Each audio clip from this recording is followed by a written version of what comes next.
पापी मौज में, पुण्य आत्मा कष्ट में। हे ईश्वर, ये कैसा न्याय है? ईश्वर है भी या नहीं? स्कंद पुराण की एक ज्ञानवर्धक कथा। कृपया समय मिलने पर पूरा अवश्य पढ़े। कथा लंबी है किंतु ज्ञान के चक्षु खुल जाएंगे आपके मन में कभी भी ऐसे प्रश्न अवश्य आते हैं, क्या मैं तो इतनी पूजा पाठ करता हूँ, भक्ति भाव में लीन हूँ, फिर भी मेरे साथ ही ऐसा क्यों होता है? भगवान सारी परेशानियाँ मुझे ही क्यों देते हैं? दुष्ट लोग इतने सुखी हैं और धर्मात्मा ही सारे कष्ट भोग रहे हैं। ये क्या हो रहा है? क्यों हो रहा है? यदि ऐसा ही ईश्वर का न्याय तो मैं क्यों मानूं उन्हें, क्यों भजूं, क्यों जपूं, क्यों करूं पूजा? ईश्वर के पास तो न्याय है ही नहीं। ईश्वर तो निष्ठुर है, पत्थर की मूर्तियों में बस के पत्थर हो गए हैं, आदि आदि। ऐसे प्रश्न अक्सर लोगों के मन में आते हैं, खासकर जब तब वे बहुत परेशान होते हैं और दूसरों को सुखी देखते हैं। मनुष्य अपने सुख से ही संसार को सुखी मानता है और अपने दुख से ही संसार को व्यर्थ। यह सब स्वाभाविक है। तो आपके मन में जो प्रश्न आते हैं, आज उनके निदान का कुछ प्रयास किया जाएगा। ध्यान से पढ़िएगा और सुनिएगा। बहुदक नामक एक तीर्थ था। यहाँ नंदभद्र वैसे रहते थे। धर्मचारी सदाचारी पुरुष, उनकी साध्वी पत्नी का नाम कनका था। नंदभद्र चंद्रमौली भगवान शंकर के बड़े भक्त थे। बहुदक में कपिलेश्वर महादेव के नाम से प्रसिद्ध शिवलिंग था। नंदभद्र तीनों समय कपिलेश्वर की पूजा किया करते थे। नंदभद्र कम से कम लाभ लेकर माल बेचा करते थे और ग्राहकों के साथ बराबरी और ईमानदारी का व्यवहार रखते। गलत माल और बुरा सामान नहीं बेचते और जो कुछ भी मिल जाता उसी में संतुष्ट रहते। नंदभद्र का जीवन सन्यासियों जैसा था। सब नंदभद्र का सदाचारी संपन्न सुखमय जीवन की प्रशंसा करते। नंदभद्र के पड़ोस में रहने वाला सत्यव्रत, जो बड़ा ही नास्तिक एवं दुराचारी था, उनसे जलता था। सत्यव्रत चाहता था कि किसी प्रकार नंदभद्र का कोई दोष दिख जाए तो उसे धर्म के मार्ग से गिरा दूं।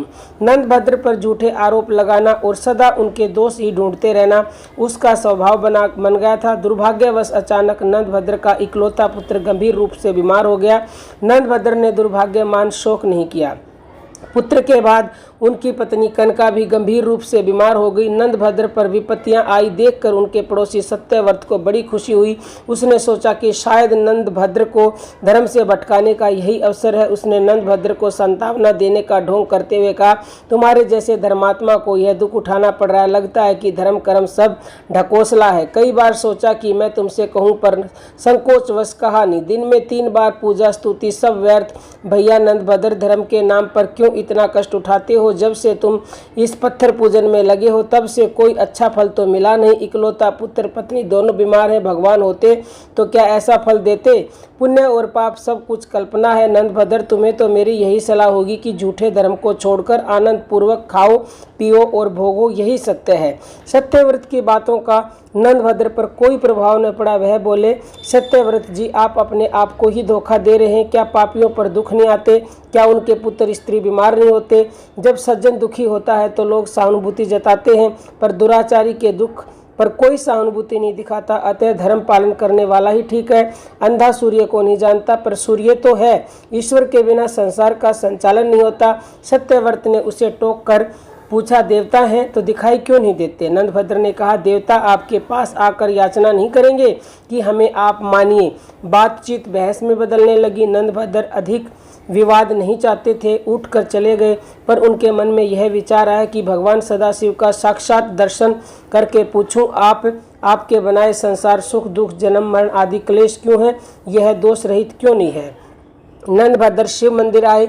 कपिलेश्वर लिंग की पूजा, भगवान के आगमन की प्रतीक्षा करने लगे। सोच लिया कि जब तक भोलेनाथ दर्शन नहीं देंगे तब तक मैं ऐसे ही खड़ा रहूंगा। लगातार 3 दिन और 3 रात नंदभद्र वैसे ही खड़े रहे। चौथे दिन एक बालक उस मंदिर में आया। वह गलित कुष्ठ का रोगी भयानक पीड़ा से कराह रहा था। उसने नंदभद्र से पूछा, आप इतने सुंदर एवं स्वस्थ हैं, फिर भी आप दुखी क्यों लग रहे हैं? नंदभद्र ने अपना संकल्प उसे बताया। बालक ने कहा, अनचाहे का मिलना और मन चाहे का बिछुड़ना, इससे मानसिक कष्ट होता है। रोग और परिश्रम से शरीर को कष्ट होता है, मानसिक कष्ट से शारीरिक होता है, और यदि शरीर में कष्ट हो तो मानसिक कष्ट होना स्वाभाविक ही है। दोनों एक दूसरे के साथ जुड़े हुए हैं। फिर क्या किया जाए? नंदभद्र ने पूछा। बंधुवर औषधि से शारीरिक कष्ट दूर होते हैं, पर मानसिक कष्ट तो ज्ञान से ही दूर होता है। मस्तिष्क को यदि ज्ञान की सही खुराक दी जाए तो वह कष्ट मुक्त हो जाता है। बालक से ज्ञान भरी बात सुनकर नंदभद्र ने फिर पूछा, ज्ञानी बालक, आपकी बात से सहमत हूँ, पर एक प्रश्न है। इस लोक में पापी मनुष्य भी इतने धनी और सुखी क्यों होते हैं, जबकि उनके कर्मों के कारण कष्ट में होना चाहिए था। भगवान के विधान में यह दोष क्यों?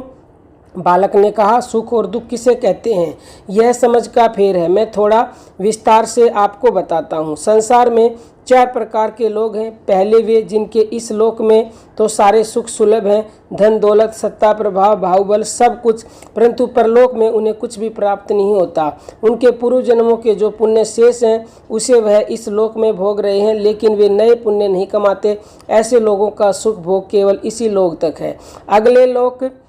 अगले जन्म के लिए वे कुछ शेष छोड़कर नहीं जा रहे, तो उनका अगला जन्म बिल्कुल उसी रूप में होगा जिसे देखकर आज वे कांपने लगे हैं।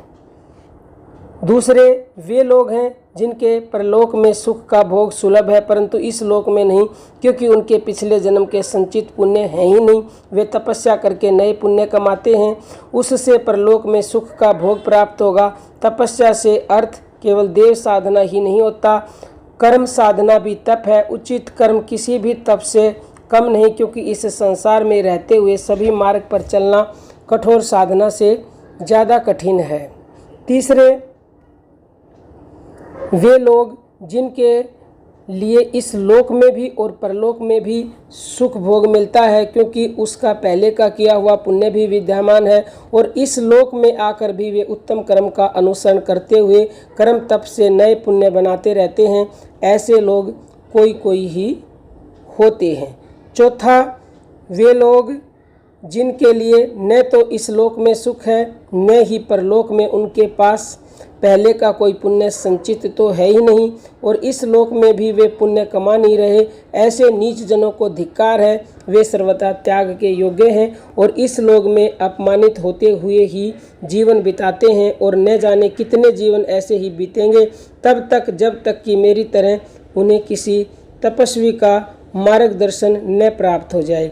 इसलिए हे वैश्यवर, आप अपने पड़ोसियों मित्रों द्वारा कही बात को मन में रखो ही नहीं, उन्हें तो अपने काम में ही प्रवेश न करने दो, उन्हें तो अपने कान में प्रवेश ही न करने दो। आप इस जन्म में भगवान सदाशिव के भजन में लग जाएं, जिससे आप जन्म के बंधन से ही मुक्त हो सकते हैं। एक छोटे बालक के मुख से ऐसी रहस्यमयी और संपूर्ण ज्ञान पूर्ण बातें सुनकर नंदभद्र बड़े प्रसन्न हुए।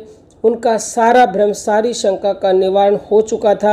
उन्होंने चकित होकर पूछा, आप कौन हैं, अपना परिचय दे, आप यहाँ कैसे पधारे हो, आपने मेरे सब संदेहों को दूर कर दिया, इतनी कम आयु में इतना ज्ञान आपको कैसे सुलभ हुआ। बालक ने कहा, पूर्व जन्म में मैं अहंकारी पाखंडी व्यभिचारी था, जिसके चलते मैं वर्षों से नीच योनियों में भटक रहा था।